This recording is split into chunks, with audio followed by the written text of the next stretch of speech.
एक बार भगवान विष्णु पृथ्वी लोक पर आने लगे। तब माता लक्ष्मी ने उनसे पूछा, हे प्रभु, आप कहाँ जा रहे हैं? तब भगवान विष्णु ने माता लक्ष्मी से कहा कि हे देवी, मैं तो पृथ्वी लोक पर भ्रमण करने के लिए जा रहा हूँ। यह सुनकर माता लक्ष्मी बोली, स्वामी, मुझे भी अपने साथ चलने दीजिए। तब भगवान ने उनसे कहा, हे देवी, मैं तुम्हें ले तो चलूँगा, लेकिन तुम्हें मेरी हर बात माननी होगी। यह सुनकर माता लक्ष्मी ने हाँ कर लिया और भगवान के साथ पृथ्वी लोक पर भ्रमण करने के लिए जब पहुंची तो वहां एक स्थान पर पहुंचकर भगवान ने माता लक्ष्मी से कहा, हे देवी, तुम इसी स्थान पर रुको और मैं दक्षिण दिशा की ओर जा रहा हूँ, तुम उधर मत आना। यह सुनकर माता ने हाँ तो कर लिया, लेकिन उनके मन में जिज्ञासा हुई कि आखिर स्वामी ने मुझे दक्षिण दिशा में जाने से क्यों रोका है, और अपनी जिज्ञासा के अनुसार वह दक्षिण दिशा की ओर चल पड़ी।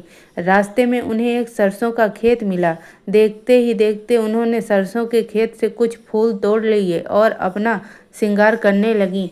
सरसों के फूलों से जब उन्होंने अपना श्रृंगार कर लिया और कुछ और आगे बढ़ी, तब उन्हें एक गन्ने का खेत मिला। उन्होंने गन्ने के खेत से भी गन्ना तोड़ लिया और उसका रसपान करने लगी। इतने में भगवान विष्णु प्रकट हुए और उन्होंने माता से कहा कि हे देवी, मैंने तुम्हें दक्षिण दिशा की ओर आने से मना किया, लेकिन तुम नहीं मानी और किसान के खेत से चोरी कर ली। तुमने यह चोरी का अपराध किया है, इसलिए मैं तुम्हें श्राप देता हूँ कि तुम 12 वर्षों तक उस किसान के यहाँ मेहनत मजदूरी करोगी और उसके घर का सारा काम करोगी।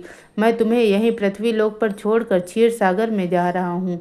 इतना कहकर भगवान अंतर्ध्यान हो गए और माता लक्ष्मी वहीं किसान के यहाँ उसके घर का सारा काम करने लगी और किसान के 12 वर्ष बड़े मज़े से कट गए। उसके यहाँ अन्न, धन, धान्य, सोना, चांदी, गहने आदि सब चीज़ हो गए और किसी चीज़ की कुछ कमी ना रही। धीरे धीरे 12 वर्ष पूरे हो गए और किसान एक दिन माता लक्ष्मी को लेने भगवान विष्णु जब आए तो किसान रोने लगा। उसे जब यह पता चला कि लक्ष्मी जी उसके यहाँ 12 वर्षों से हैं, वह रोने लगा और उसने भगवान से कहा कि मैं माता को कहीं जाने नहीं दूंगा।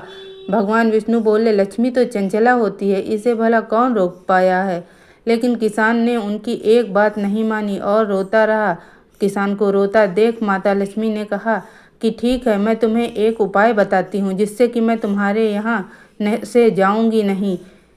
कल तेरस का दिन है, तुम घर आंगन को लीपना और दोनों पति पत्नी प्रेम से मेरी पूजा करना। एक तांबे का कलश रखना, कलश में कुछ मुद्राएं आदि डाल देना। मैं उसी कलश में निवास करूंगी। रात्रि के समय एक दीपक जलाकर पूरी रात जलने देना और धनतेरस के दिन मेरी पूजा करना, जिससे एक दिन की पूजा से मैं साल भर तुम्हारे घर में रहूंगी और कहीं नहीं जाऊंगी। दोनों पति पत्नी ने माता के बताए अनुसार घर आंगन को लीपा और शाम को तांबे के कलश में माता का स्वरूप मानकर कुछ लक्ष्मी उसी में रखी और उनकी पूजा की, जिससे कि उनके घर में धन धान्य संपदा की कमी न रही। उसी समय से यह धनतेरस का पर्व मनाया जाता है। हे माता लक्ष्मी, आप जैसे किसान पर प्रसन्न हुई, उसी तरह हम सब पर प्रसन्न होना, सब पे अपनी दया बनाए।